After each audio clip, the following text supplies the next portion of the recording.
వంటింటి గ్యాస్ మంట పార్లమెంట్ను తాకింది. కేంద్ర ప్రభుత్వ అసమర్థ విధానాల వల్లే దేశంలో ప్రజలు గ్యాస్ కొరతతో ఇబ్బందులు పడుతున్నారని ప్రతిపక్షాలు దుయ్యబట్టాయి.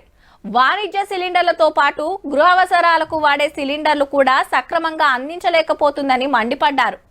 మరోవైపు దేశంలో ఎలాంటి సంక్షోభం లేదని ప్రతిపక్షాలే రాద్ధాంతం చేస్తున్నాయని అధికార పార్టీ సభ్యులు గరమయ్యారు. పార్లమెంట్ బయట గ్యాస్ లోలే లోపల గ్యాస్ లోలే దేశంలో మస్తు మంది వంటలకు తిప్పలైతుంది, సెంటర్ వాళ్ళు పట్టించుకుంటలేరని ప్రతిపక్షాలు గరమైనాయి. రష్యాకించి ఆయిల్ కొనడానికి అమెరికా పర్మిషన్ ఇచ్చుడేందని క్వశ్చన్ చేసిండు Rahul Gandhi sir.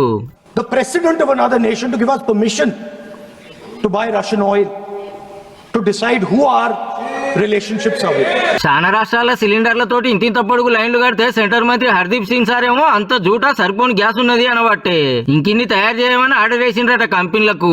In the last 5 days, LPG production has been increased by 28% through refinery directive.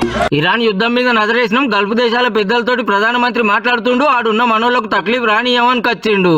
దేశంలో డీజిల్ పెట్రోల్ సరిపోనున్నదట. ఈ ఇడుజోడు ఇరాన్ కు మస్కా కొట్టో నౌక బొంబాయికి వచ్చింది. యుద్ధానికి ముందే సౌదీకించి బయలుదేరింది ఆయిల్ తోటి. ఇంతల్నే లొలిబుట్టి హర్మోస్ జలసంధి బంద్ చేసింది ఇరాను.